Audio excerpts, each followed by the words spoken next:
gyakran hallom ezeket a mondatokat, és gondolom a kedves nézők döntő többsége úgy szintén, ne nyomkod már állandóan a telefonodat. Mi lenne veled telefon nélkül? Teljesen függő vagy már, nem is tudsz telefon nélkül létezni. Megmondom őszintén, hogy ezek az állítások rám is igazak.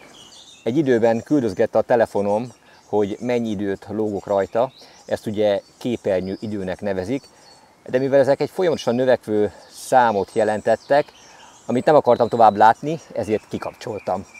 De most mit csináljak? Dobjam be a telefonomat a tóba, és akkor tulajdonképpen zárjam ki teljes egészben a külvilágot? Nem tehetem ezt meg, hiszen ez egyben a munkaeszközöm is, mivel sokat vagyok távol, ezen végzem az e-mailekre való válaszadást, és mivel digitális tartalomgyártással is foglalkozom, teljesen kézenfekvő, hogy ezt az eszközt használom videók és fotók és egyéb tartalom elkészítéséhez is egyben. Hát ezért van tulajdonképpen itt a kezemben, de emellett van egy másik haszna a folyamatos telefonon való lógásnak, mert ugye hát minden közösségi média felületen elég aktív vagyok.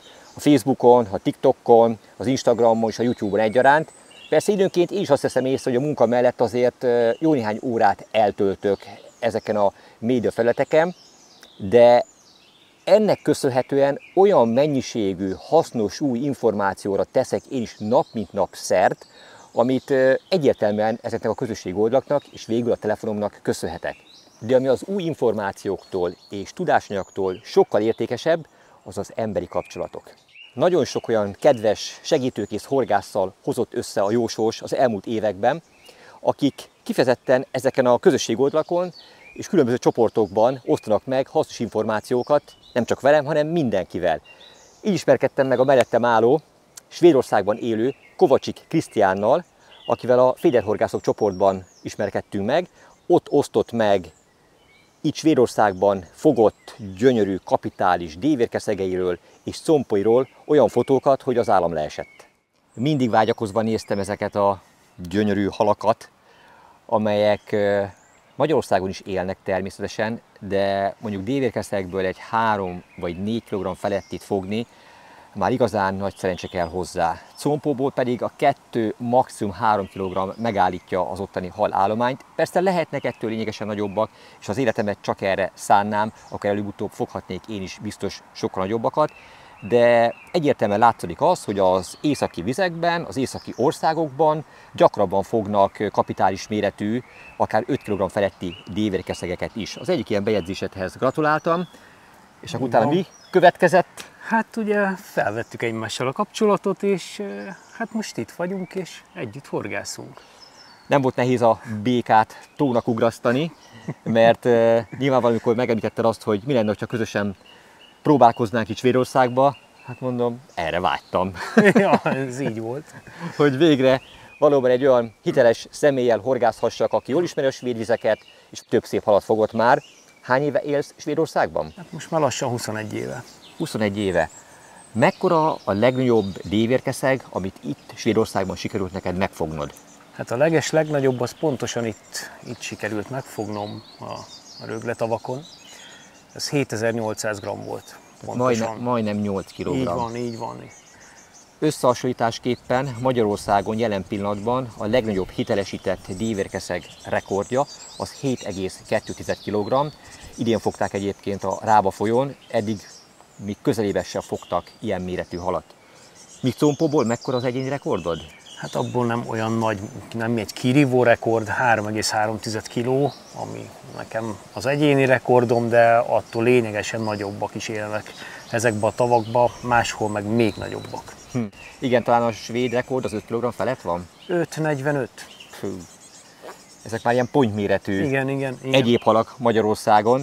Na szóval végül azért jöttem ide, hogy közösen olyan méretű halakat foghassunk, amelyekről eddig csak álmodtam. Tegnap késő délután érkeztünk, és azonnal nekiláttunk a tábor felépítésének és a mögöttünk látható sátrak felállításának. Hát mire ugye Krisztián felállította a sátrakat, szépen ránk sötétedett. Hát igen. Elment az idő. Én már sötétben a fejlámpa fényénél raktam össze a horgászbotokat, szereltem meg a végszerelékeket. Jól el is fáradtunk, a horgászatot természetesen már nem erőltettük, lefeküdtünk, és kora reggel kipihenten ébredtünk, Annyira friss, kellemes itt a levegő egyébként, hogy elmondhatatlan. Mondtad is egyébként, hogy ez teljesen más, mint Magyarországon. Itt olyan tiszta a levegő, hogy itt kint a szabadban az ember úgy alszik, mint egy csecsemő. Ahogy fölkeltünk, ugye egyből neki láttunk a horgászhely megetetésének, ehhez a javaslatodra szpombos etetést választottunk, és az etető rakétába különböző fajta mikropeleteket tettünk.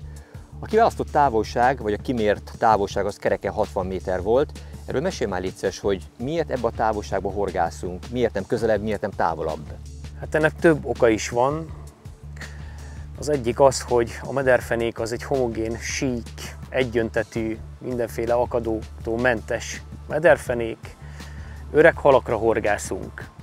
Nagyon sokszor meglettek már fogva, okosak. Nem szeretik a zajt, a mászkálást.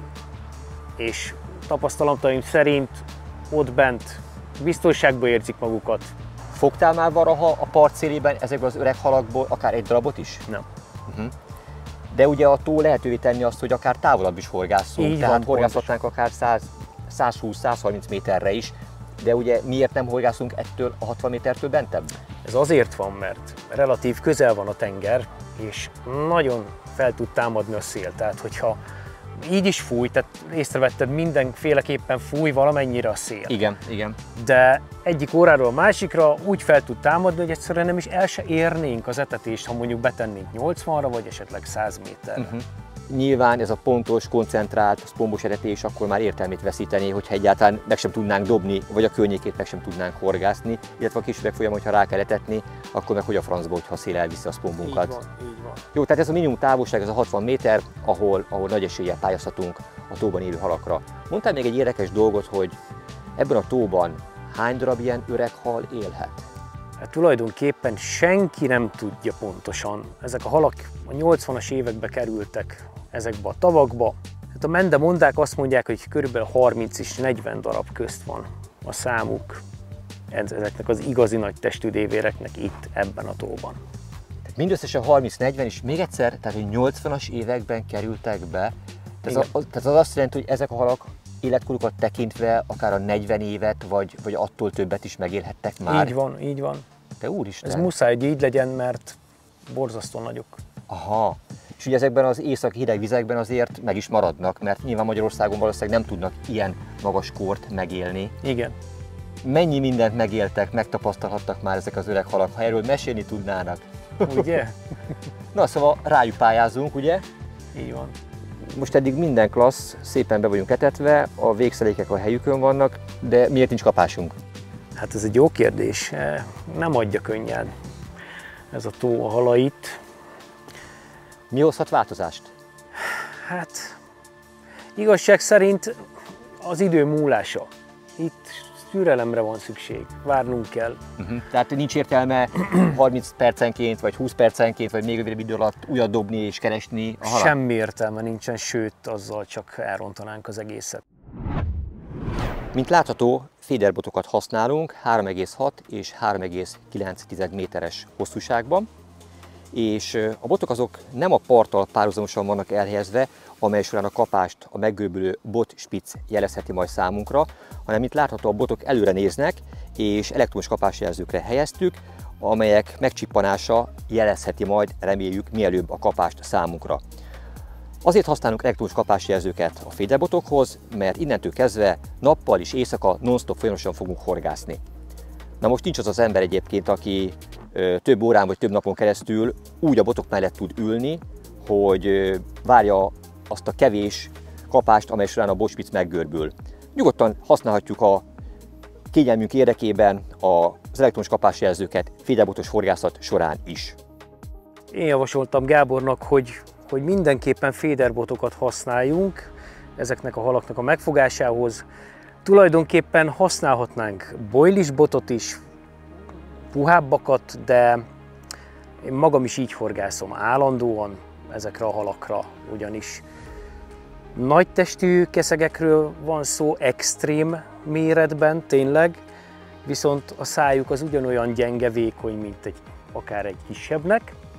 Na most szerintem előnyösebb egy vékony főzsinort használni, egy rugalmas pálcát használni, ugye kis horgokkal horgászunk, kis csalikkal. Szerintem ez a legjobb.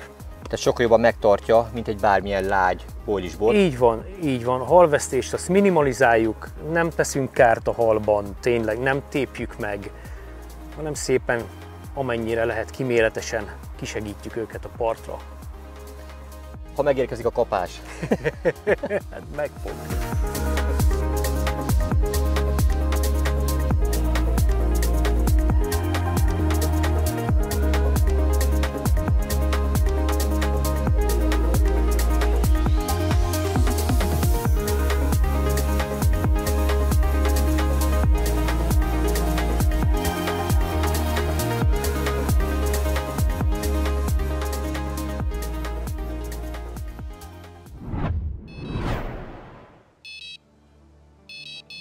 De végre itt az első kapás.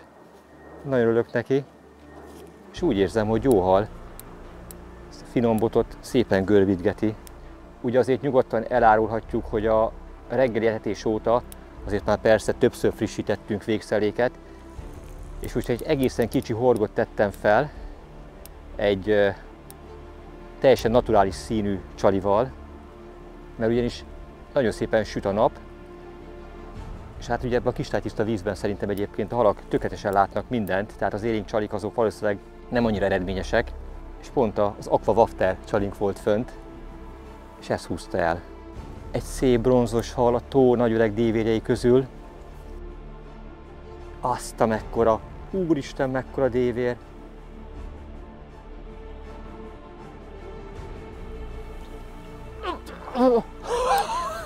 Itt van!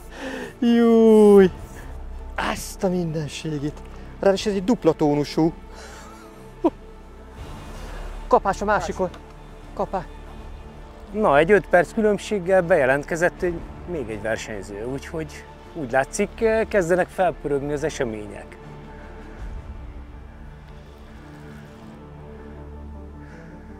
Erre vártunk, odaálltak az asztalhoz. Mondtam én, hogy csak ki kell várni. Most jött ide a csapat. Igen, mondtam én neked, hogy oda fognak állni. Egyébként, ahogy fárasztottam az én dévérkeszegemet, abban a pillanatban az eretésnek ezen az oldalán, amit egyébként el is húzott ugye később a hal, láttam egy komoly felfröccsenést. Ott vannak már. Ez nem olyan nagy, mint a másik, de jó lesz ez is. Hogyne. Azaz. Gratulálok. Köszönöm. Figyük ezt is a Na hát azért ponybölcsőre, de a másik hal nem szárazon van, hanem vízbe tettem, biztonságba tettem addig, amíg nagyszerű. gyors ezt megszákoltuk. Hát ez nagyon, nagyon hirtelen történt. Fú, ez is milyen csoda szép.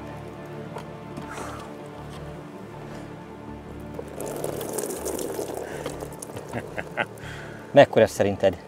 Hát olyan 5-ös formának néz ki, nem nagyobb. Amit ugye nem számít kapitálisnak. Ez a banda kicsi. Ja, nem a banda nagy. Ez a banda kicsi, igen. Jó, azért ez így gyönyörű. Szia!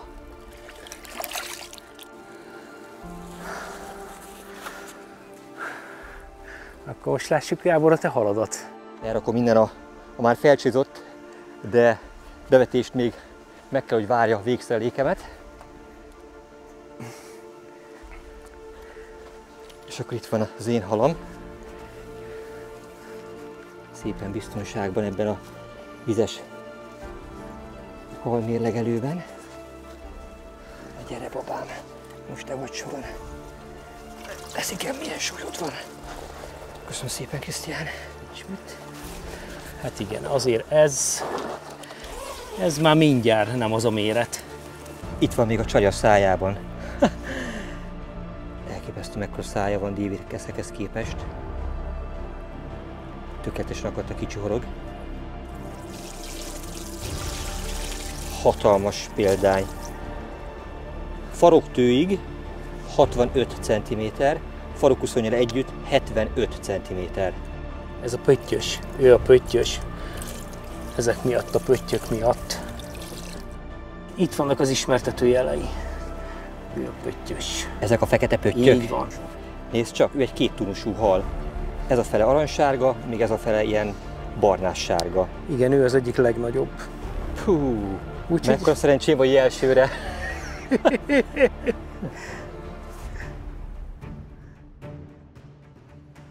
Hát itt van ez a csodaszép hal. Ezért utaztam Svédországba. Mindig ilyen óriási, bronzos, öreg dévérkeszegről álmodtam. És nem gondoltam, hogy már az első nap aktív horgászat során megadatik a lehetősége, hogy megfoghassam. A nap közepén. De szép hal. Megmértük időközben ő nagyságát.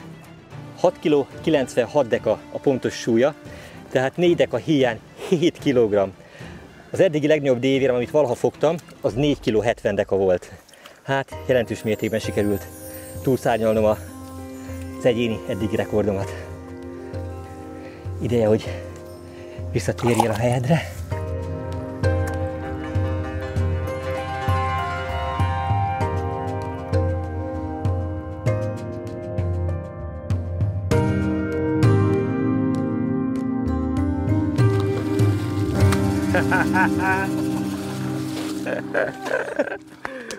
Gratulálok!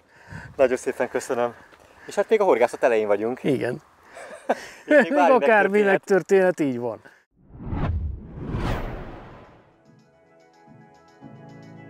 Ugyanabból a csaliból teszek fel, mint amivel az előző nagy dévért sikerült megfognom.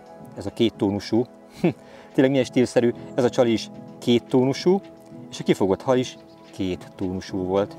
Ugye ebben uni és klasszik pelet keveréke található. A klasszik az egy ilyen világosabb, az uni meg egy ilyen sötétebb színű pelet. Hát lám, ez tetszik a svéd dévéreknek is. Mivel hajszálőkére fűzöm föl, ezért egy fűzőtűvel átbököm elsőként.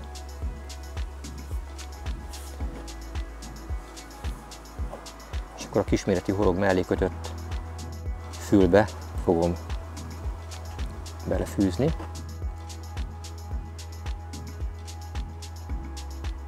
És ezt egy stopperrel megütköztetem. Horogra még felfűztem egy kis szilikon csövet, azért, hogy pozícionáljam, és az öbölhöz közelebb, a horog öbléhez közelebb tudjam tartani a csalit. De ugyanakkor, amikor erre rászív a hal, akkor ez minden esetben hátra csúszik. Szabaddá téve a horgot teljes egészében, és biztosítva a jobb akadást. Itt van az eredetileg bekevert pelletmix, amely az őszi és a nyári pelletmix keveréke, és ehhez Krisztián javaslatára keverek kevéske nagyszemű 6 és 4 mm-es unipeletet. De ezek nincsenek felpuhítva, ezek ilyen roppanós falatok, amelyek még tartalmasabbá teszik egyébként ezt a pelletmixet. Egy biztos, az előző kosaram így volt megtöltve, és ez hozta ezt a szép dévekeszeget. Jó erősen belepasszírozom, mert ugye itt azért nem 5 percet kell általában kapásra várni. Ez egy jó masszív töltet, amelynek a közepében ott van a csalim. Szépen lassan, hogy kioldódik, várja a dévéreket.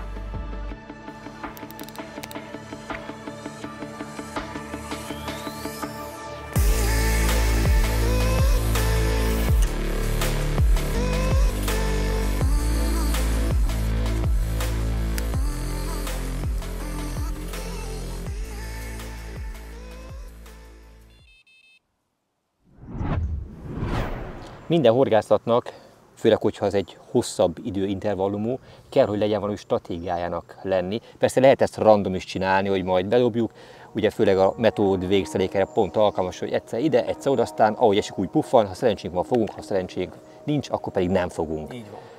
Mivel hogy 4 bottal horgászunk, most megint be fog kerülni kb. 2 kiló, amit egy kicsit meg is paníroztam, mivel ez nekünk majd húz süllyedés közben egy szép felhő. Az mindenképp ad még nekünk egy pluszt. Most tulajdonképpen ugyanaz, majdnem ugyanaz az anyag kerül be, mint reggel. Annyi változott, hogy adtunk még hozzá 6 mm-es peletet az eredeti keverékhez. Igen. Tehát el lett egy kicsit durvítva, és be lett panírozva. Ez azt jelenti, hogy ugye ennek ki kell tartani egész holnap reggelig, hogy minden jól megy, és fogni fogunk halakat éjjel, akkor se fogunk már etetni. Tehát én úgy tervezem, hogy 8 vagy esetleg 9 óránál előbb reggel nem fogunk etetni. Oké, tegyük ezt, hozom a spombolóbotot, és akkor etessünk.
Újabb dévér a horgon.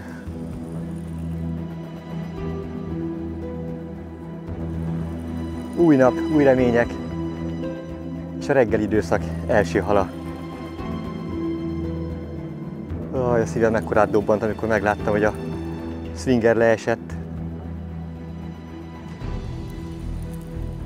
és hozta felém a végszreléket. Most is a part felé úszik.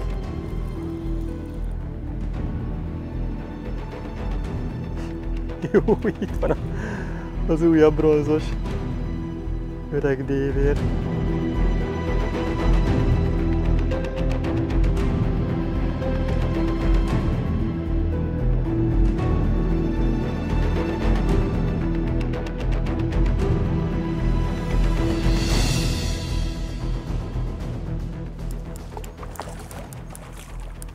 Kicsi a horog, óvatosan próbálom fárasztani.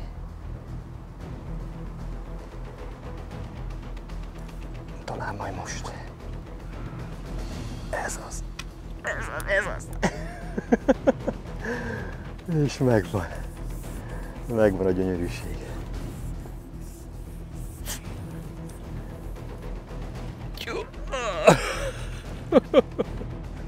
Érdekességként jegyzem meg, hogy a csali újfent az Aqua Wafter uni és klasszik kéttónusú változata.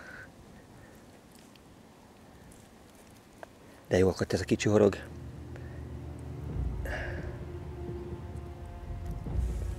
Tökéletes.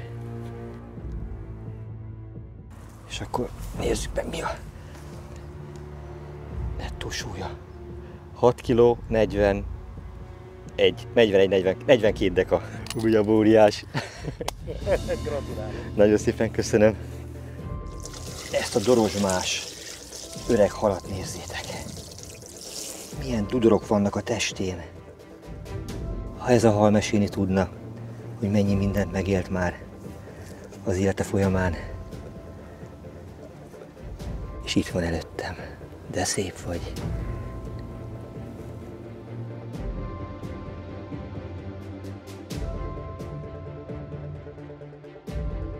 Látszik, hogy volt már horgon. Éppen ezért a horogörötte sebet, mert egy kicsit beljebb volt most akadva a horog. Mindenképpen fertőtlenítettem. Ezt nézzétek! Egyébként megtartani sem egyszerű, tehát annyira magas háta van neki, annyira hihetetlenül kerek a hal, hogy fogáspontot sem könnyű rajta találni, de azért persze megoldom. Hát itt van ez a csodaszép öreg fiú. Szinte biztosan veszem, hogy hím, a dorozsmáiból, a dudoraiból ítélve.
10 óra felé kezdte el. És akkor itt volt ilyen fél 12-ig biztos. Ja. Ja. Hallod? Kapás. Szépen dolgozik. Kiveszem a biztonság kedvé a másik botot, nehogy összeakadj vele. Hát ezeket a halakat nem lehet erőltetni, mert az ember szétszakítja a száját, egész egyszerűen.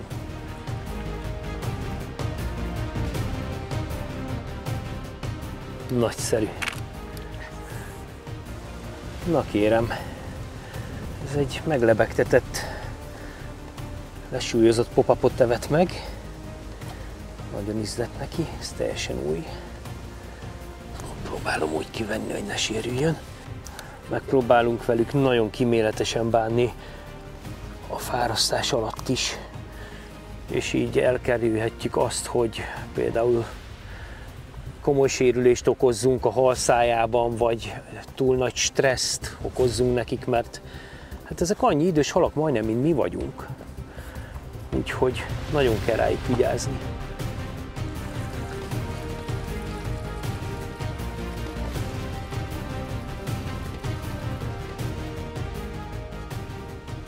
Sok csatát megélt, még egy gyönyörű, öreg harcos.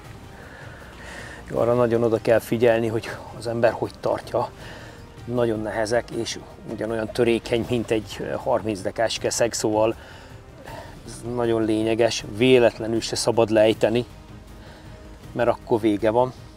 Magasabbra nem is szoktam őket felemelni a matracról, talán egy 30-40 centire, hogyha mégis ugrik egyet, bár az nagyon ritkán fordul elő, de akkor le tudom tenni, úgyhogy nem sérül meg a hal.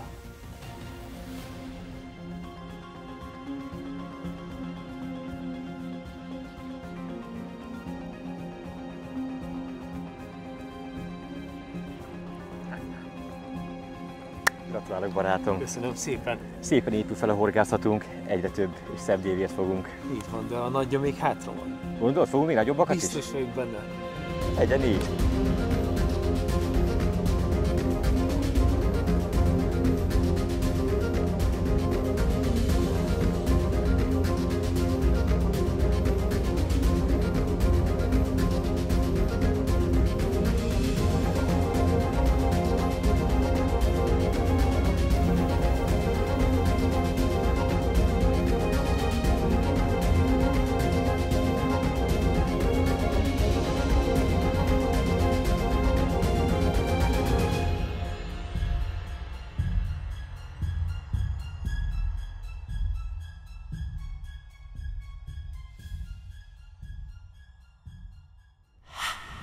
Svédországban nem meglepő egyébként, hogy folyamatosan fúj a szél.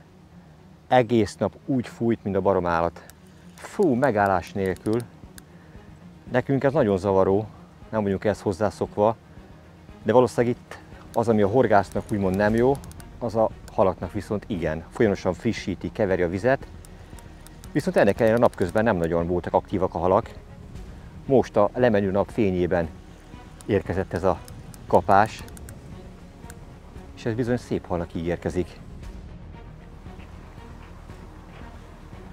Ez nem a ifjúsági ligában játszó játékos, hogy mondaná Kvalla Gabi. Ilyenkor mindig a legnagyobb izgalmat az jelenti, hogy jól akadjon, meglegyen, kijöjjön, és akkor felbukkan. Vajon mekkora lesz? Nem adja a tó vastagon a kincseit, van idő próbálkozni, kísérletezni. Krisztián barátom javaslatára egy teljesen csali kombinációt vetettem be most elsőként. Majd megmutatom, hogy mi került a hajszellőkére. Lágy, rugalmas bottal kell horgászni, mert az eddigi halaknál egyértelműen látszódott az, hogy nagyon vékony a szájuk. Mekkora farakuszonya van!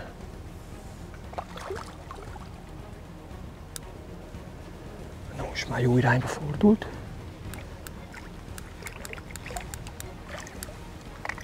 Gyere csak!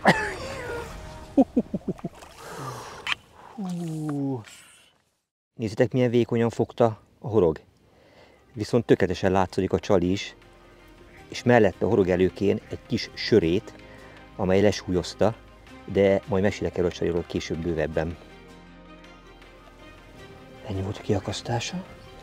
Gyors seb fertőtlenítés. Nem tudok betelni ezekkel a csodaszép halakkal. Csoda ez a víz, és csoda a hal állománya is. Meseszép minden példány. Öreg, gyönyörű, kifejlett, egészséges halak.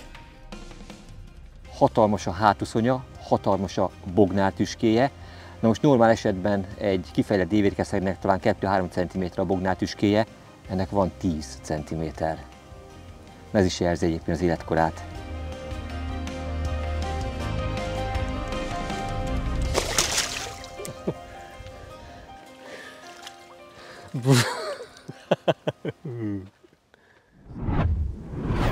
Azt ígértem, hogy megmutatom ezt a csalit, amivel sikerült az előző szép dévért megfogni.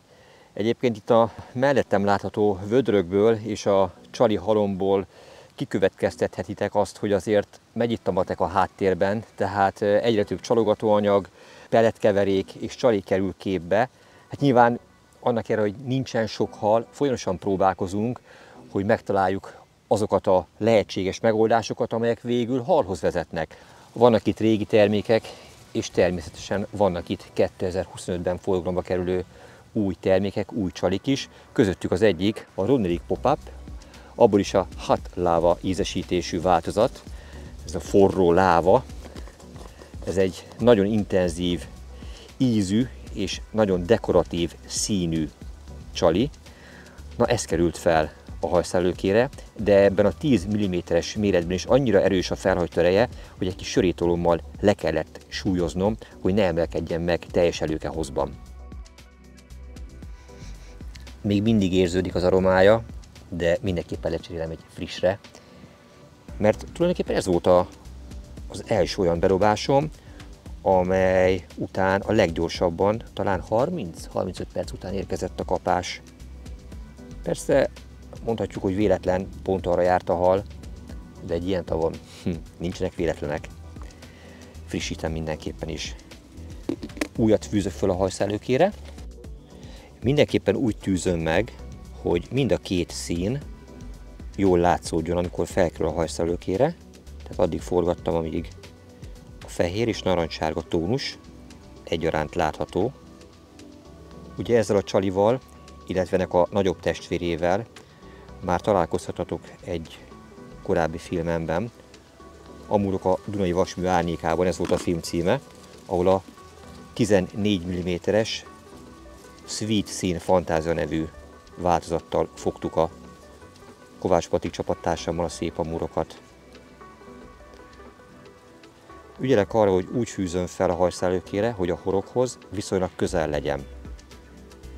Ehhez egy nagyobb méretű horogot lehet használni, azt is felemeli, viszont amikor a hal rászív, akkor szinte azonnal agresszív módon akadjon. És ahhoz, hogy ne emelkedjen fel, mint korábban már mondtam, teljes előkehozban, egy 0,4 g-os kis sörétolmot csiptettem a horog karikájától 1 cm-re. Felfedem a vödröket, hogy mit rejtenek. Ebben a vödörben van Monster Pellet Box, vörös lazac, 4 mm-es uni pelettel még feldúsítva. A következőben az a pellet mix, amellyel kezdtem is a horgászatot. A 4-es Method Pellet Mix őszi és nyári változatának a keveréke, amelyhez kevéske csemegókulicát is kevertem. És ebben a harmadik vödörben a Pellet Pak édes ananász található. No, és melyik kerül most a kosárba? Ez. Ővele fogtam. Ez volt a betót kosaramban. Ezzel a csalival kombinálva.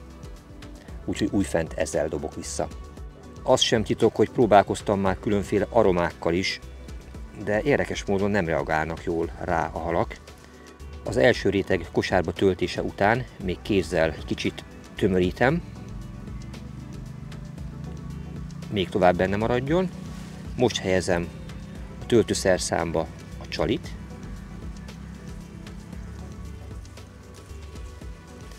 és erre teszek egy újabb adag peletet.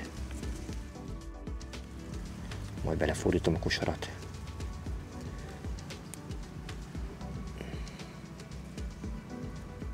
Jó erősen belepréselem. A víz közel 3 méter. Nem kell azonnal kirobbanni a kosárból a peletnek. Fontos, hogy garantáltan egészben érjen le, és ott szépen lassan oldódva hívja fel magára a figyelmet, amelynek a közepében ott van a csalim. Jó reggelt kívánok! Ettől szebb ébresztőt nem is kívánhatok. A nap még nem kelt fel, éppen csak elkezdett világosodni, és ekkor érkezett az első kapás. Nagyon érdekes, hogy éjszaka egyáltalán nincs kapás. Ezek nagyon velünk vannak ezek a halak, mert hagyják, hogy kipihenjük a napközbeni fáradalmakat, hagyják, hogy aludjunk, és nem tudom, mi lehet ennek az oka, hogy éjszaka egyáltalán nem aktívak. És ilyen korán sem érkezett még egyetlen egy hal sem, mint ez.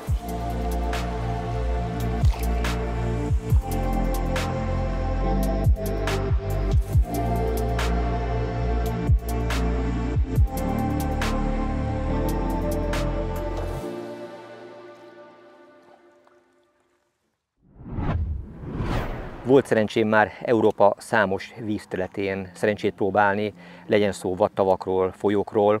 Sehol nem találkoztam ilyen méretű kapitális dévérkeszegekkel. Nem is tudom, hogy egyáltalán létezik még Európában bárhol máshol ilyen tó, ahol nagy eséllyel lehet számítani mondjuk átlagban 6 kg feletti dévérkeszegekre. Mit tudsz elő, Krisztián? Nézd Gábor, én magam részéről kerestem, kutattam az interneten mindenfelé sokáig, és én nem találtam. Meg hát itt élsz 21 éve, tehát azért tudod, ismered a svéd tavakat. Így van. Nincsen. Nincs még egy ilyen? Nincs. Ugye mondtad, hogy a dévérkeszeg az itt az egy átlagosnak tekinthető hal, ugye? Szinte mindenhol felelhető. Így van, mindenhol jelen van a vadvizekben, az összes tóban, különböző méretben persze. Valahol nagyon sok van belőle, valahol kevesebb, de az a lényeg, hogy 3-3,5-4 kilós példányokat szinte majdnem, hogy mindenhol lehet fogni. De az 5 kg az itt is vízválasztó. Abszolút. Ugyanezt tapasztaltam a világ bármely részén, vagy hát pontosabban Európa bármely részén, mert ugye a dévérkeszeg az egyértelműen európai hal, itt érzi magát jól, itt őshonos.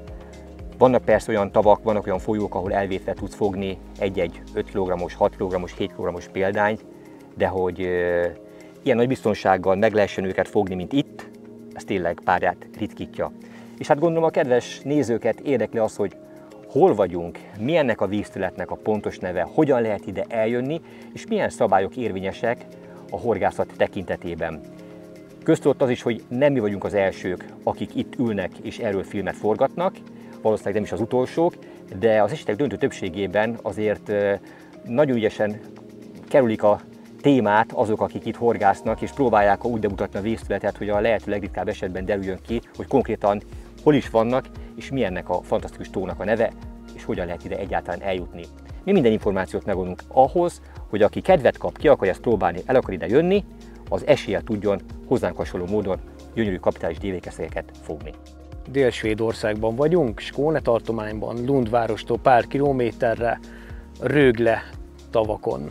Tavakról annyit kell tudni, hogy az 1860-as években lettek kialakítva, víztározónak épült eredetileg, és Lund várost látta el édes ivóvízzel.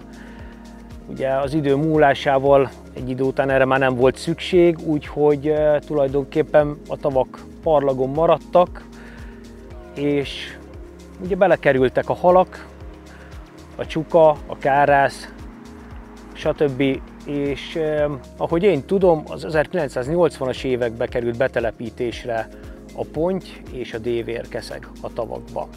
5 tóból áll a tórendszer, az 1-es és a 2-es tavon a pisztránghorgászat a fő tevékenység, napi 1-es rendszerben, elvihető 2 darab hal per napi 1. 3-as, 4-es és az 5-ös tavakban békés halak vannak jelen. A 3-as tóban leginkább a compó és a dévérkeszeg, valamint az amúr dominál. A 4-es tó, ahol jelenleg is horgászunk, itt vannak jelen leginkább koncentráltan a nagytestű dévérkeszegek. Az 5-ös tóban leginkább a point dominál, de ott is megtalálhatóak a nagyméretű dévérkeszegek, akár 7 kg feletti példányok is. Ezek a tavak a Lundváros önkormányzat kezelésében vannak. Ez nem egy horgászegyesület, nem magánterület, ez inkább egy szabadidős park. Ide az emberek kijönnek akár futni, reggel 5 órakor nagyon sokszor megtörtént kutyát sétáltatni, grillezni, tollaslabdázni, bármi ilyesmi tevékenység.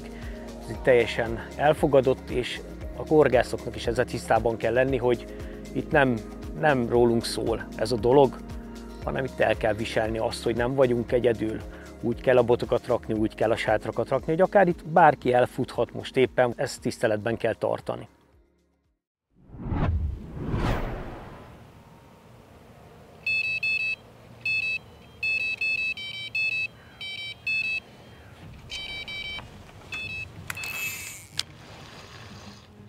Nyár vége, augusztus vége van, és nagyon változatos az időjárás.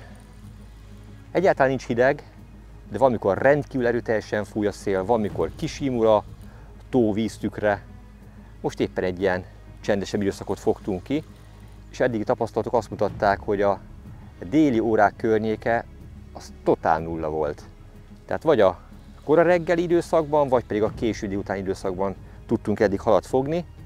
És itt a mai napon, délben, a legnagyobb hőségben kapás érkezett.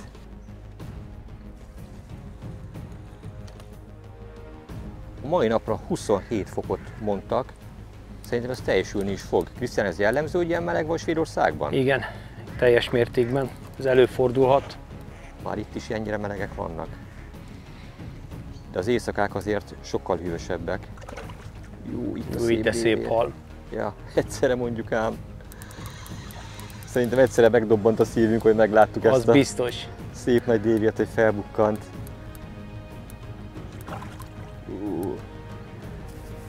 Ilyet budjant. Minden finomszerékes horgász szíve ilyenkor hevesebben ver. Főleg, amikor ilyen gyönyörű déviet lát. Ugye?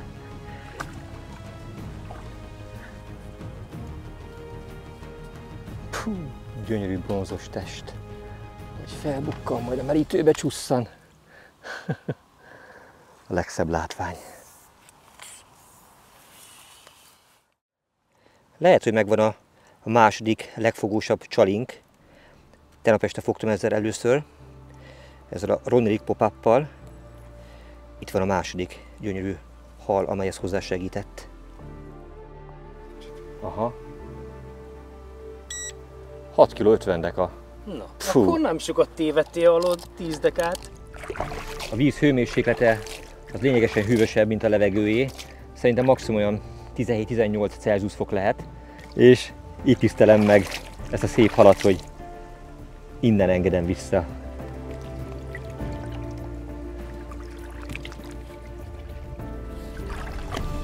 Lehet legkevesebb ideig szárazon tartva.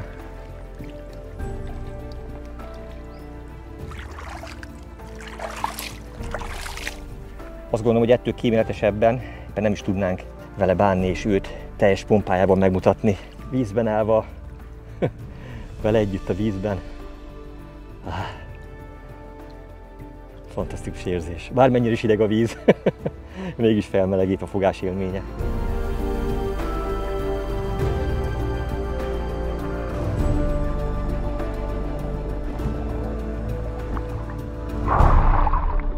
Akkor segítsek!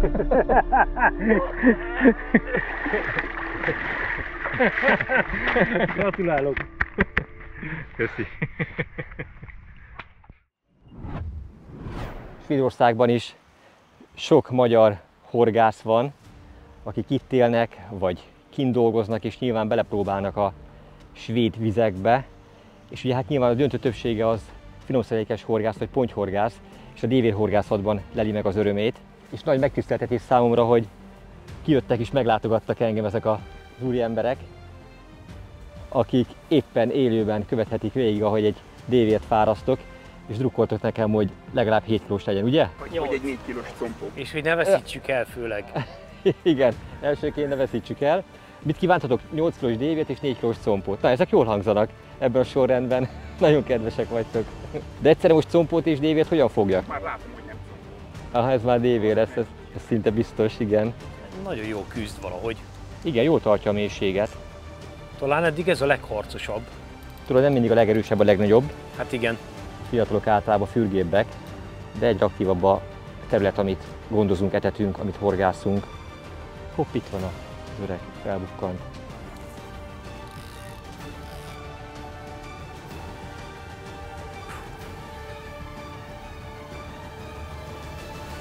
Ez is egy nagy torozsmás, öregfoltos dévér. Hát, erre se lehet mondani, hogy fiatal. Az biztos. Ja.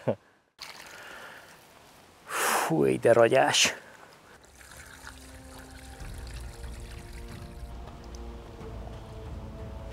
Gyors, seb, fertőtlenítés. Elvész mögött a tenyerem, olyan hatalmas a feje.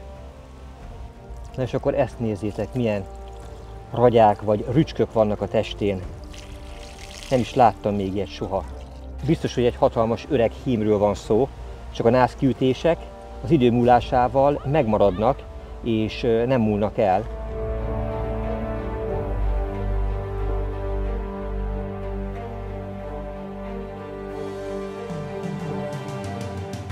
Köszönöm uraim a drukkolást. Hát egy nagyon különleges dévékeszeget sikerült fogni, az biztos. Foghattunk volna nagyobbat, de ettől csúnyábbat már nem nagyon. Így van. De pont ebben van a szépsége és a különlegessége.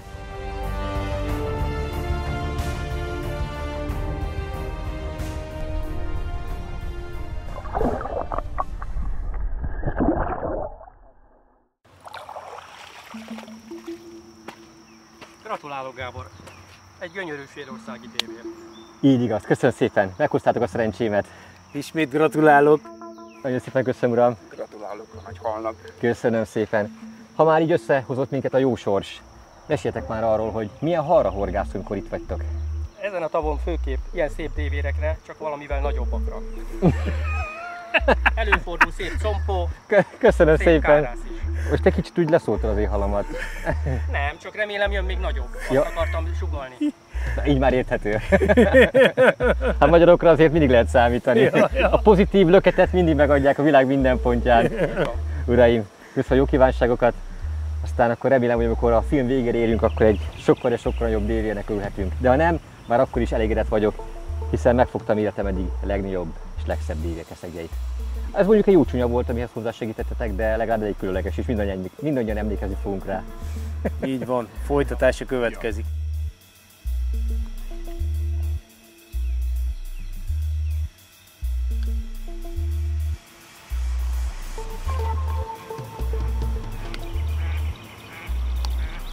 Megtöltöm, mint az előbb, hogy mutattam. Készen rányomok. És direkt használsz ilyen semleges színű waftels, vagy ez jött be itt? Túl magas ez adta a legtöbb halat. Én mindig inkább ilyen sárgával próbálkozom. Egy kapáson se volt rá. Érdekes. Egy kapáson se. Azzal kezdtem.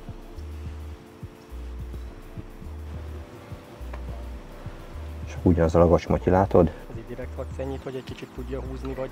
Igen, az a maximum, amit húzhat. Ennyi a mozgástere. Ez tulajdonképpen önakasztós a cucc. Ja.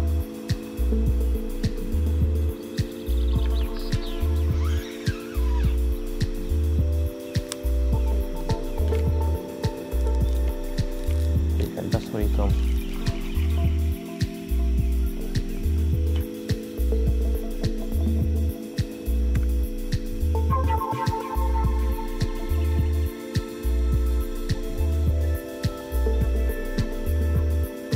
Tehát a zsinór gyorsan, meg van feszülve rendesen, akkor ugye gyorsan süllyed is a zsinór.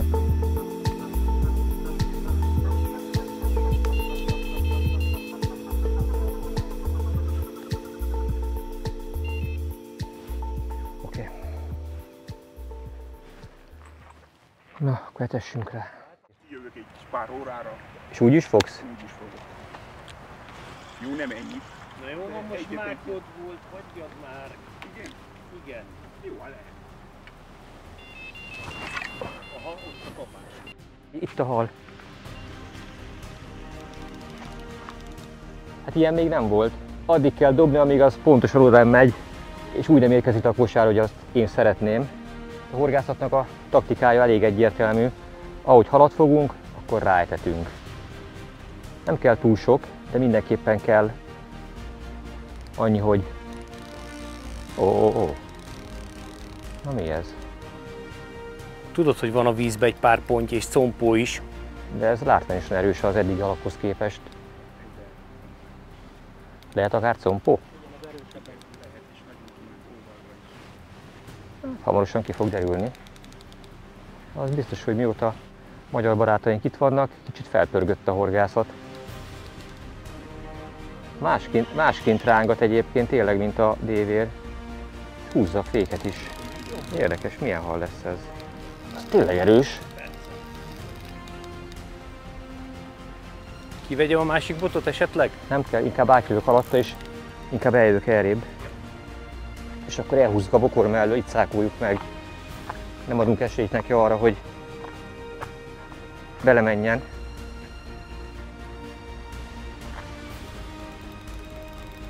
Hát, hogyha lehet választani, hogy melyik legyen, akkor azt mondom, hogy compó legyen. A rekord compóm az 2 kg 30 deka.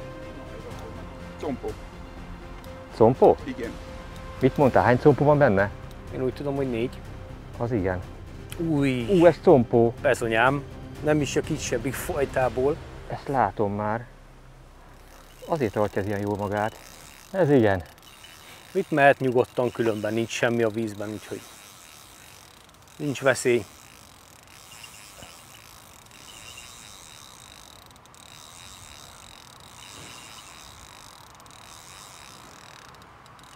Az biztos, hogy jó erőben van. Ez? Igen. Megpróbálok nagyon óvatos lenni vele, mert egyrészt nagyon szeretném megfogni, semmiképpen sem szeretném elveszíteni. Másrészt pedig bízom benne, hogy jól akadt a horog. Még odébb van. Nem is baj az, hagyj fáradjon el. Úgy nézem, hogy nagyon jól ül a horog. Na ezért kell a lágybot. Igen, pontosan.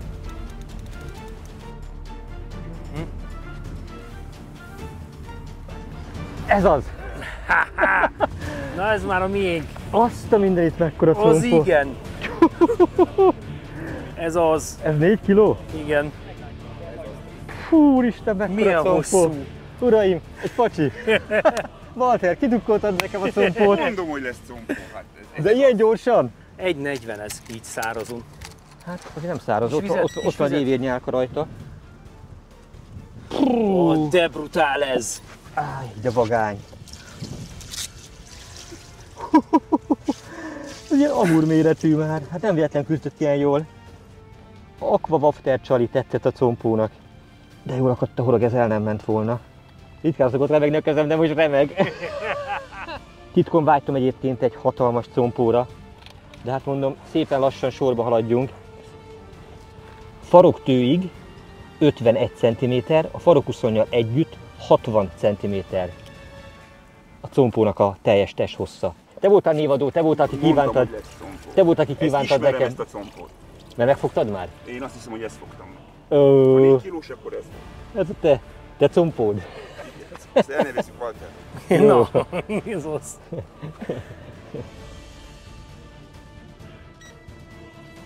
Tartsuk meg pontos, hogy becsuppanjon a mérleg.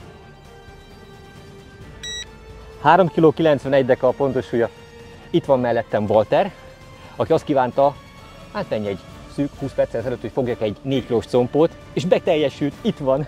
Úgyhogy Gratulálok a nagy compónak. köszönöm, öntsük le gyorsan, és akkor fotózzuk, videózzuk, azt engedjük vissza mielőbb. Ő azért már volt egy párszor horgon, az én horgom is tökéletesen akadt, ezért illik azt szépen fertőtleníteni. A névadóval. Te vagy a keresztapja, nem? Mondhatjuk azt. Ja. Hát itt csak te meg én fogtuk meg. Így a... És mit mondtál, hogy ez a túr van? A legnagyobb. Ez a legnagyobb compó itt, az biztos. Igen. Ebbe a tóba, igen. A 4 benne élő compó közül ez a legnagyobb? Igen, de szerintem a másik dobakból is. Tehát a tórendszerben Igen, is ez a legnagyobb. Ez a legnagyobb. De most ehhez mekkora szerencse kell, hogy már a horgászat harmadik napján, vagy nem is tudom, hanyadik napján Harmadik. tartunk. meg tudjam fogni. Jó, hát az élethez és a horgászathoz kell egy kis szerencse is. Itt van a Rögle tavak, a Rögle tórendszer legnagyobb combója, akinek a neve a mai naptól is hivatalosan Walter. Névadó keresztapjával közösen ezt a nevet adtuk neki, hiszen Walternak és nekem volt olyan szerencsém, hogy megfoghattuk ő felségét. Minket is megtisztelt ez a csodaszép, gyönyörű, Magyarországon is őshonos hal. Bár lennének otthon is ilyen méretűek.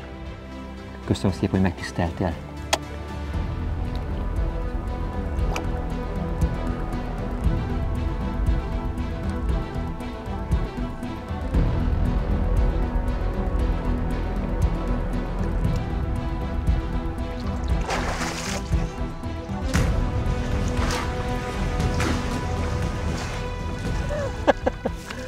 A dévérekért jöttem, de ez beteljesítette a túrát.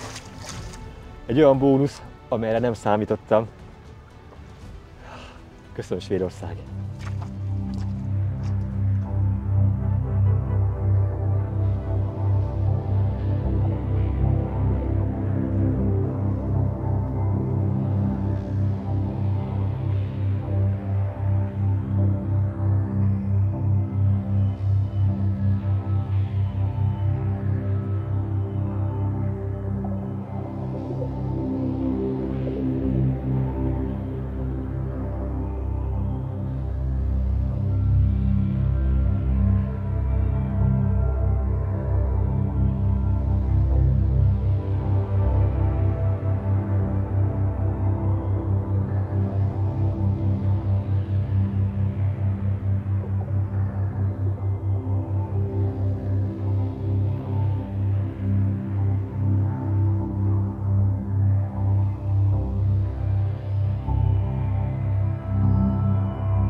Nem csak kiváló horgász, hanem nagyszerű séf is vagy. Nagyon jól megsütötted ezt a finom húst. Egyébként jól esik már így 7:30 környékén az ebéd. Az ebéd. Na, mindig volt valami, ami miatt egyszer elcsúszott az egész. De hát mi a legfontosabb? Halfogás. Na ennyi. Ennyi. Jó étvágyat a kajához.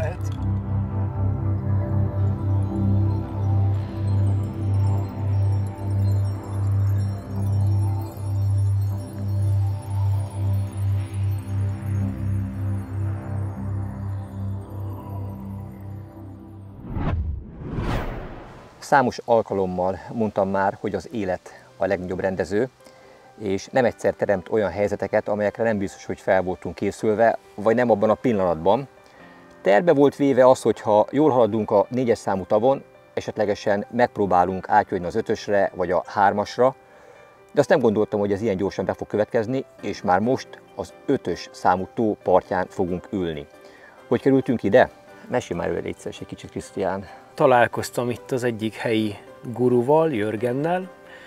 Ő is kint volt, most 48 órát töltött el a tavon. Azt mesélte nekem, hogy ugye az 5-ös tóban van a legtöbb ponty. Ugye a legtöbb horgász az 5-ös tavon próbálkozik, mert pontyot szeretne fogni. Igen, hiszen Svédországban kuriózumnak számít ugye a ponty. Így van. És ezért ugye ide juttatják be a legtöbb csalogatóanyagot, leginkább boilit. Sajnos szerintem elég sokat, többet a kelleténél, viszont ez azt eredményezi, hogy a halfauna olyan mértékben, olyan tempóban növekszik, hogy a pontyok is hatalmasat nőnek minden nyáron. De ugye nem csak a pontyok, hanem a dévérkeszegek is. Így van, így van. Amit a pontyok otthagynak, azt a szépen a dévérek feleszik. És mi marad a 4-es számú tóban? Hát az ugyanaz az állomány megvan, de nekem azt mondta Jörgen, hogy nagyon kevesen horgásznak a 4-esen, most már szinte csak az 5-ösen horgásznak, úgyhogy azok a halak sajnos szépen fogynak lefelé. De hogy tovább spirázzuk itt a helyzetet, az a hal, amit nagy szerencsével rögtön első kapásig megfogtál, az az abszolút svéd rekord, ami legutoljára 8,3 kg volt. És most ugye, akkor te megfogtad, 6 kg 96 96 deka volt. Igen. Tehát az volt az abszolút svéd dévérkeszeg rekord. Így van, így van. De ez is mekkora már, hogy elsőre megfogtam tulajdonképpen Svédország legnagyobb dévérkeszegét, de jelen pillanatban már ugye súlyát tekintve nyilván nem tekinthető rekordnak. Így van. Na, amikor ezt elmondtad, akkor kaptunk a fejünkhöz és döntöttünk közösen úgy, hogy ha valóban szeretnénk még a halak méretét, a kifogható dévérkeszegek méretét növelni, akkor reális esélyünk az 5-ös számú tóban mutatkozik erre, úgyhogy mielőbb össze kell pakolni, és azt a helyet, amit ugye eddig pár napon keresztül gondoztunk, el kell hagyni. Mert ugyanis most már nem a mennyiségre, hanem egyértelműen a lehető legnagyobb kifogható halméretre szeretnénk rámenni. Bízunk benne, hogy itt megadatik. Ugye elég rutinos vagy már a pakolásban is. Riproppa sátrakat sikerült lebontani, majd a cuccokat talicskával erre a helyre áttolni.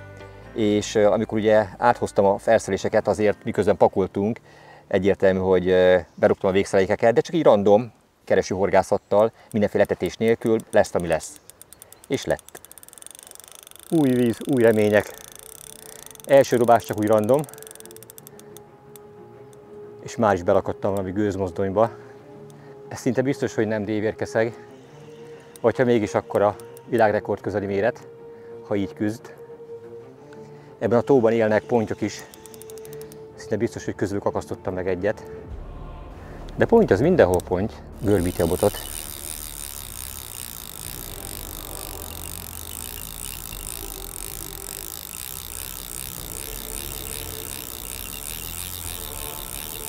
Na. Nem nagyon akar közelebb jönni. Ajaj. Mekkora ez a ponty. Egyébként ezen a tavon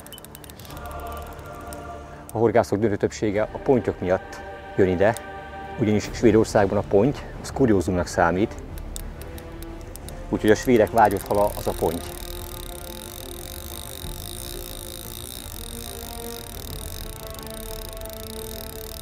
És nem adja magát könnyen. Dolgozik rendesen. Milyen erős hal. Jó, nem is van kicsi azért, mint amilyenek elsőre gondoltam. Na majd most, gyere csak közelebb, szép. Ez az. Fú. Te már a miénk vagy. Tökéletesen akadt a horog, amely Ronny Rig pop-uppal volt csalizva, ami a másik tavon a dévérek egyik kedvence volt.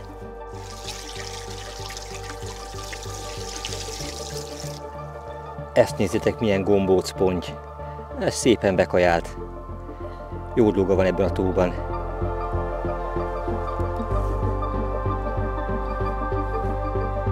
Szép nagy hal.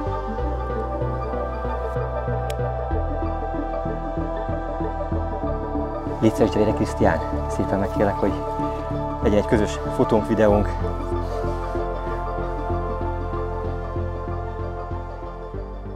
Megmondom őszintén, hogy otthon is örülnék egy ilyen formás szép pontynak.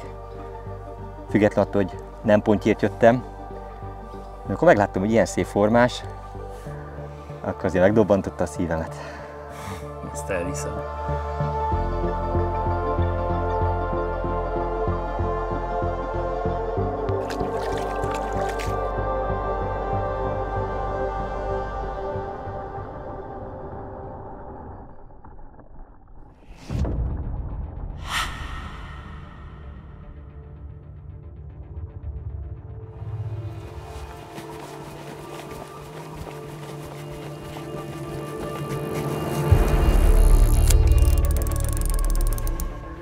Ez ponty. Lehet még nagyobb is, mint az enyém. Majd meglátjuk. Na ez a durva, hogy Hallod, most hogyan kell kiszelektálni akkor a pontyokat. Nem, a dévéreket. De nem, hogy a pontyokat kikerüljük, ez a lényeg itt. Valahogy igen. Most itt az lesz a kihívás. Bizony. Kéri vissza. Figyelj, az az akadó felé megy. Igen, hát lát, azért emelem most már, hogy... Bedőlt fa irányát Új, célozta meg. új. Bírod? Ha eléri, akkor vége a dalnak. Jújjúj. Jújjúj. Vagány vagy.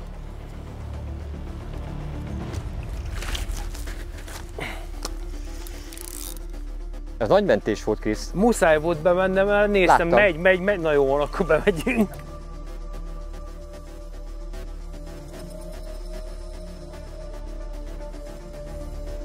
Ez kemény menet volt, barátom. Hát, cipőm az...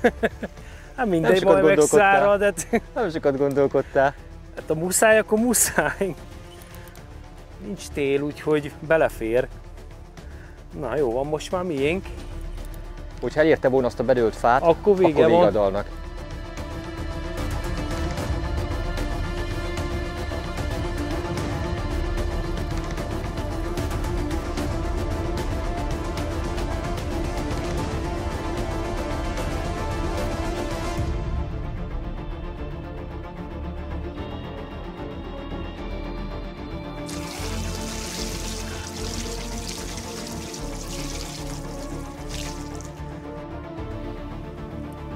Szép vagy.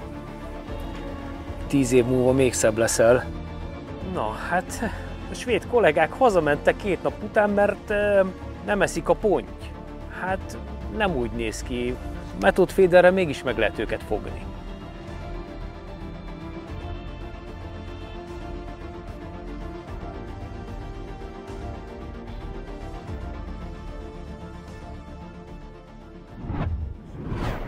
De beszéljünk még egy nagyon fontos, lényegi kérdésről, hogyan lehet itt horgászni, hogyan lehet ide napjegyet vagy bármiféle engedélyt váltani. Mert azt hallottam az érkezésem előtt, ami egy kicsit visszatartott a svédországi horgászattól, hogy nagyon szigorúak a szabályok. Horgászvizsgát kell tenni, akkor helyfoglalás alapján lehet csak ide leülni, akkor a napjegyet is csak nagyon körülményes megváltani. Akkor tisztázzuk már, hogy mi a valóság, mi az aktuális helyzet. Gábor, azt kell mondjam neked, hogy ebből semmi nem igaz. Svédországban mindenki alanyi jogon horgászhat, tengeren, folyókon, tavakon, ez teljesen mindegy, persze vannak kivételek, magánterületek, magántavak, de itt semmi ilyesmiről nincsen szó. Bárki megválthatja a napi jegyet, ez teljesen nyilvános, megválthatja a halőr bódéban, ugye lent az 1-es tavon, vagy elektronikus rendszeren mindenhol ki vannak rakva a QR kódok, amit be lehet olvasni egy appal, és meg lehet rögtön venni a horgászjegyet. Ennyi az egész. Nincsen semmiféle vizsga, semmiféle foglalás, ez soha nem is volt. Persze vannak a tavon szabályok, igazából ami a fókuszban van az, hogy, amit már elmondtam korábban is, tekintettel kell lenni mindenki másra. Tehát úgy kell elhelyezni a sátrakat, úgy kell elhelyezni a botokat, hogy ne zavarjuk másokat. Fontos kitétel az, hogy 2 bottal lehet horgászni. Minden halat vissza kell helyezni a vízbe, és a lehető legkíméletesebben kell velük bánni. A 4. sarkalatos pont, ami persze nem szabály, de fontos tudni róla, nincsen limitálva a bejuttatott etetőanyagok mennyisége, bármivel lehet horgászni, de aki ide jön horgászni, annak tudni kell, hogy csak is a legjobb anyagokkal érdemes próbálkozni, gyenge minőségű etetőanyagokkal vagy csalikkal semmi értelme nincsen. A túra vége felé közelítve egyértelműen kirajzolódik az is, hogy mind a 4-es, mind pedig az 5-ös számú tavon melyek voltak azok a csalik, amelyek kimagaslóan jól működtek. Egy csomót próbáltunk, volt rá időnk, hiszen nyilvánvaló a kapásnál időszakokat megpróbáltuk felpörgetni, ilyenkor egy más fajta, más felhajtóerejű, más anyagszerkezetű, más aromájú csalival próbálkoztunk, de ha nagyon le kell szűkíteni, akkor tulajdonképpen 3 fajta csalival meg tudtuk oldani. Így van, tulajdonképpen elég volt 3 különböző csali. Kis te mutasd meg kérlek ezeket. Hát ami a legtöbb halat adta, az mindenképpen a Four Seasons Method Pellet Aqua Wafter volt. Leginkább a 4-es tavon ezt kifejezetten előnyben részesítették a dévérek. Én azt gondolom, hogy a színe miatt ugye ez egy naturális, éppen hogy elüt a kosárba az összes a töltőanyagtól, úgyhogy ez működött ott a legjobban, de a Ronnie Rig Pop-Up is adott halat. Kevesebbet bár, de adott. De viszont itt az 5-ös tavon kiemelkedően működött. Igaz, hogy fogtunk vele pontyokat is, de nagyon szépen adta a halat. Ami egyértelműen működött a Ronnie Rig Pop-Upok közül, az tulajdonképpen 2 ízesítés volt, a Sea Monster és a Hot Lava 10 mm-es méretben. Ez a 2 bizonyult fogósnak ebben az időszakban, ezeken a tavakon. Úgyhogy ugye ebből is azért próbáltunk több fajtát, mert ugye 4 különböző ízesítésben kerül ez majd forgalomba, de ez a kettő, ez vitt mindent. Így van, így van. Fontos és hangsúlyos, amit mondtál itt és most, amely nyilvánvaló, hogy változhat más időjárási körülmények közepette és más időszakban, de hát azért kell többfajta csalival rendelkeznünk, hogy végül megtaláljuk a megfelelőt. A Ron Erik pop-up csalikkal én most találkoztam először. Gábor elmondása szerint ez egy 2025-ös újdonság lesz. Szerencsém volt őket kipróbálni ezeken a tavakon. Itt a halak ilyen csalival biztos, hogy nem találkoztak még soha. Remekül működtek, ezekkel a csalikkal biztos, hogy nagyon sok halat fognak majd fogni.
Egy újabb ponty. Örülök is neki, meg nem is, mert végre kapásom érkezett. Úgy azt gondoltuk, hogy 2 nap ezelőtt, amikor elfoglaltuk ezt a helyet, hát ez aranybánya lesz. Gyorsan fogtunk 2 szép pontyot, hallottuk, hogy fogtak a tavon dévérkeszeget, szinte biztos, hogy mi is viszonylag rövid időn belül tudunk majd fogni szép dévérkeszegeket. A tegnapi nap folyamán olyan szinten meg volt a tó állva, hogy azt elmondani nem tudom. Kifeszült, kisimult a víztükör, és minden hal a víztetőn volt. Miközben kerestük a halakat, jól megfigyelhető volt, hogy a felső fél 1 méteres vízrétegben tartózkodnak. Nos, se baj, gondoltuk egy merészet, akkor engedjük fel a horogelőkéket olyan magasságba, ahol a halak tartózkodnak. Vízmélység kb. 3 méter, körülöttem 2 méter, 2 méter 50 és a végén 3 méter hosszúságú előkéket, pop-up csalival felcsalizva, és a kívánt vízrétegbe felengedve. Szerintetek mennyi kapás érkezett? 1 darab se. Semmi baj, akkor hozzunk egy úszós készséget, amivel a vízfelszín alatt mondjuk 50 cm-rel csontit felkínálva próbálkozunk, hát ha azzal kapást tudunk elérni. Arra pont annyi kapás érkezett, mint az előbb említett pop-up csalikkal felkínált, meglebegtetett hosszú előkéken. Egy megveszekedett kapást sem tudtunk egész nap elérni.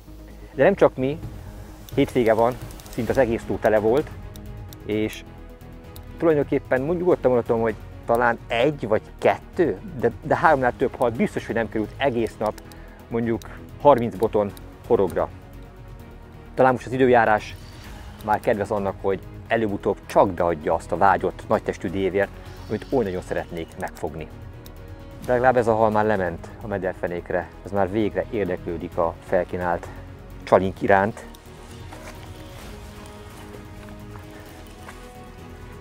Méretükhöz képest nagyon erősek ezek a pontyok.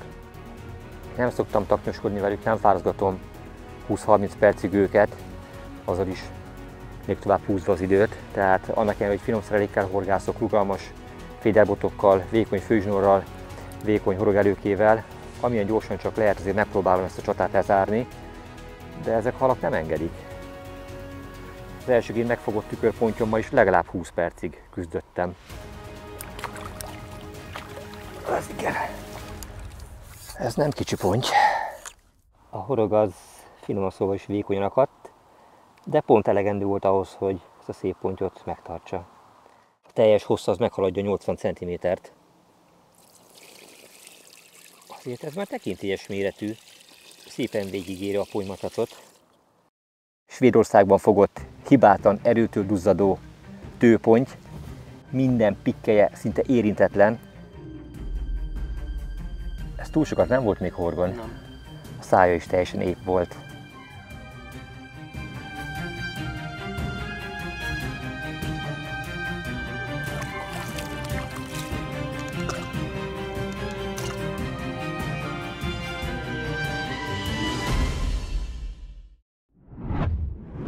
Félig meddig kint vagyunk a vadonban, ugye. Ami van, az van, de leginkább nincsen semmi.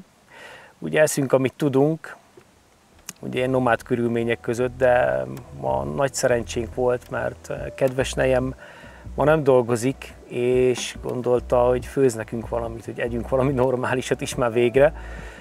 Mivel ő a Fülöp-szigetekről származik, főzött nekünk egy igazi Fülöp-szigeteki ebédet. Ez sinigang az a neve. Aha. Ez egy savanyú sertésleves, igen. Nagyon különleges. De milyen sűrű egyébként. Igen, látod? Igen.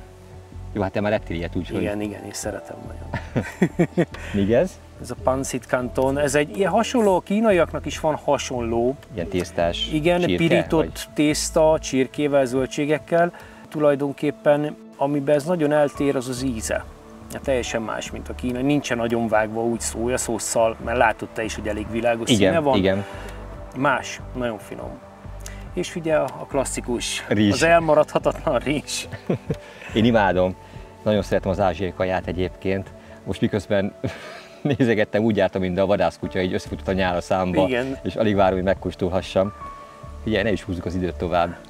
Azt gondolom, jó étvágyat mindenkinek, és akkor tessék, Gábor. Kóstoljuk meg. Köszönjük a kedves feleségednek, hogy időt szánt rá, hogy örömmel csinálta, szóval... ilyen finom kaját csináljon nekünk itt a semmi közepén. Nagyon megértő, és tényleg amiben tud, segítő is. Mert tudta, hogy mennyire fontos ez nekem, ez a túra. Nagyon szerencsés vagy, hogy egy olyan megértő társad van, aki a horgászatban támogat. Kár ezt szépíteni, nagyon sok helyen egyébként a horgászokat egyáltalán nem támogatja a párjuk. A legtöbb feleség nem néz jó szemmel a férjnek a horgászatát, a hobbiát, és ebből konfliktus kerekedik. Igen. Szóval úgy gondolom, azok szerencsések, és még boldogabbak, akik olyan párral élhetnek együtt, akik támogatják őt a hobbiukban is. Igen, ez így van, és ráadásul el is szokott velem jönni egy 3 napos túrára bármikor, kivéve mikor már jönnek a mínusz fokok, akkor már nem jön. Szerintem most már nem csak, hogy irigykednek, hanem utálnak is téged ezek után. De jól el vagyunk. Volt már a kezébe spitzbot, csontival szépen aprította a vörös szárnyúkat, bejött neki.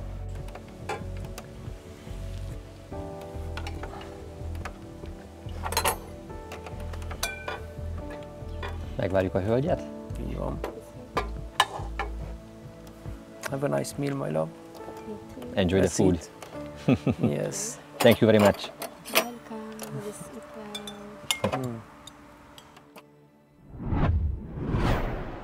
Nem egyszerű a helyzet, de végre érkezett egy újabb kapás.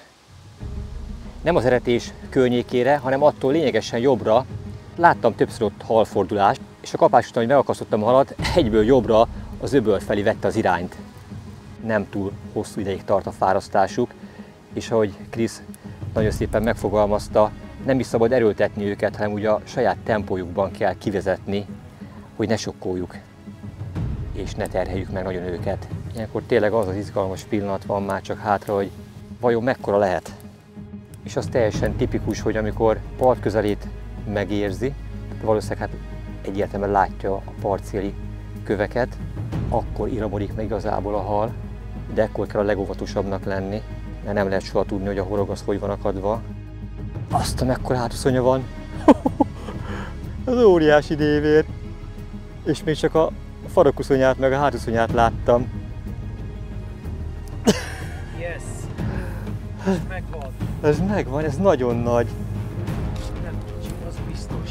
Lehet, hogy átlépje a bűvös 7 kilós határt? Hát Ez nagyon nagy bele van, úgyhogy... Runnirig pop-up, ez nem tudom már hanyadik nagy testi alatt adja. De jól akadt a horog. A metód az metód mindenhol, igaz? Így van.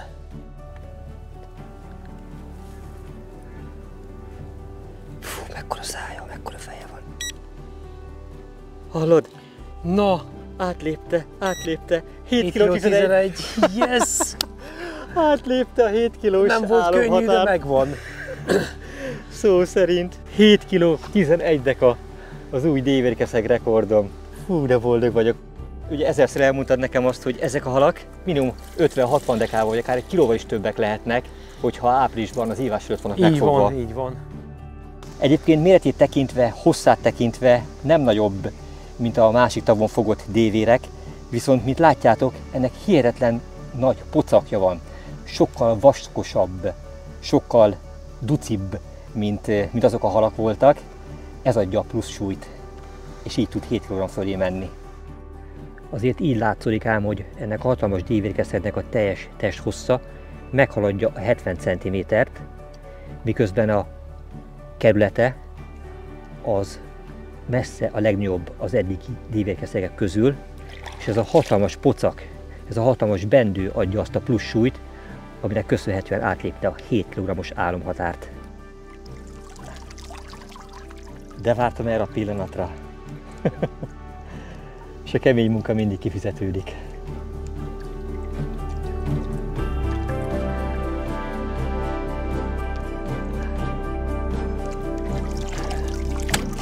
Köszönöm szépen az élményt.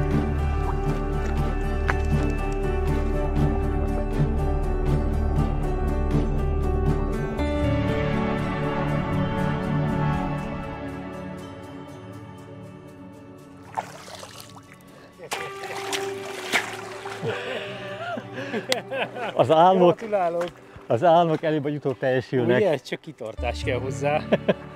Nagyon szépen köszönöm, drága barátom. Szívesen. Tartozom még a metód végszelékem bemutatásával. Az elején látható volt, hogy többfajta kosárral próbálkoztam, de a végére elég volt néhány nap is csupán ahhoz, hogy egyértelmű váljon, hogy melyik a leghatékonyabb végszelék. Íme ez, amit a kezemben tartok. Ennek az elemeit itt láthatjátok.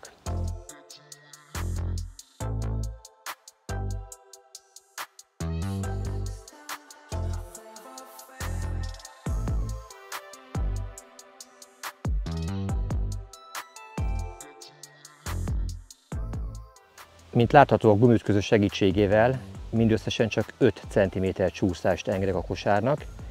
Miután a csalit megfogja és meghúzza a hal, akkor maximum ennyit tud vele menni. Az ütköző megfogja, megütközteti és behúzza végül a horgot a hal szájába. Különösen ajánlott ez a Dart Pro XL 45 g-os kosár abban az esetben, amikor nagy mennyiségű csalogatanyagot kell bejuttatni, és sokáig kell a kapásra várni. Így biztosak lehetünk benne, hogyha még ki is oldódott ennek a tartalma, és áramlik a víz, akkor is marad anyag környékén, amely megvárja a később érkező termetes halakat. Ugyanis ennek a bordái megtartják. Nagyon szeretem ezt a kosarat használni nagy testű halakra való horgászat során, illetve amikor akár több óroszát is kell várni egy-egy halra. Ez az utolsó horgásznapunk, lassan be kell fejeznünk a horgászatot, és neki kell állnunk a tábor lebontásának, a sátrak és a kiegészítő felszerelések összecsomagolásának. Hát megmondom őszintén, hogy a végére azért kicsit megrogytam. 13 darab pontnál fejeztük be ugye a tegnapi napot, illetve hát azt láttátok, de természetesen ezzel még nem ért véget az éjszaka. Tulajdonképpen folyamatosan felváltva vagy Krisztiánnak, vagy nekem jöttek a pontyok. Alig aludtunk az éjszaka, és így a horgásztúra vége felé ez megadta a kegyelemdöfést mindkettőnknek. Megmondom őszintén, hogy 7 óra után én már nem dobtam vissza, most persze bent vannak a felszerelések, mostan 10 óra környéke van, egy 3 oroszát egyfolytában bírtam aludni, és némiképp ki tudtuk magunkat pihenni, hogy legalább az elköszönésre kicsit összeszedjük magunkat. Na de hát lehet ettől nagyobb bajunk, idézőjelek közé téve a bajszót. Annyira felpörgött a horgászat a a végére. Annyira beértek az eretéseink, annyira tökéletes módon működött a stratégia, hogy ettől jobbat kívánni nem is lehetett volna. Illetve ritkán mondok ilyet, de ez is teljesen helytálló, hogy sikerült ezt a túrát maximálisan kimaxolni. Ugye kezdtük a 4-es számú tavon a horgászatot, ahol gyönyörű dévérkeszegeket sikerült fogni, sikerült megfogni az 5 tóból álló tórendszer legnagyobb compóját, életem eddigi legszebb doktorhalát. Ezután átköltöztünk ugye az 5-ös számú tóra, ahol mindjárt gyönyörű pontyokat fogtunk, és megérkezett a vágyott 7 kg feletti dévérkeszeg. Mit lehet még ezek után kívánni? Utána ugye annyi pont jött, hogy tulajdonképpen dúskáltunk a pontyokba, ami ugye itt Svédországban egyáltalán nem megszokott. Hát azt gondolom, hogy ebből többet nehéz lett volna kihozni. Mit gondolsz erről, Krisztián? Ez így van, tehát panaszra egyáltalán nincs okunk, abban biztosak lehetünk. Ez egy szuper horgászat volt.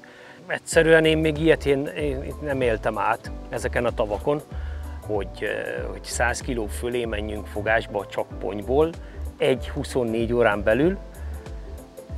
Itt még ilyen nem történt, ebben biztos vagyok. Örülök neki, hogy ezt közösen tudtuk megélni, és a hasznos tapasztalatokat a későbbiek folyamán is tudjuk majd a saját vízterületeinken hasznosítani. De mesélj még egy érdekes dologról.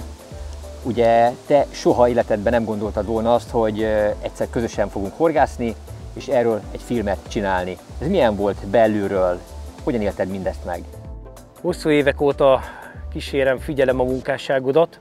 Rengeteg dolgot tudtam beépíteni a saját horgászatomba a videóidból.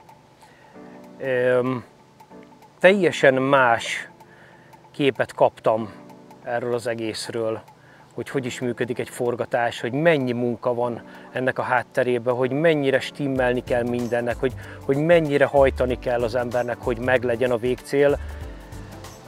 Fantasztikus volt, és tényleg egy gyerekkori álmom vált valóra, hogy találkozhattam Döve Gáborral, sőt, mi több, együtt horgászhattam vele napokig, és nagyon remélem, hogy ennek még folytatása következik.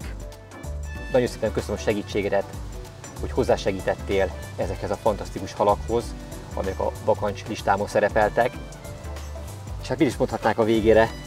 Nagyon büszke vagyok arra, hogy a magyarokra a világ bármely pontján számíthatunk, Ez így van. hiszen közös munkával, összefogással ilyen nagyszerű teljesítményekre és fogásokra vagyunk képesek. Én köszönöm, Gábor.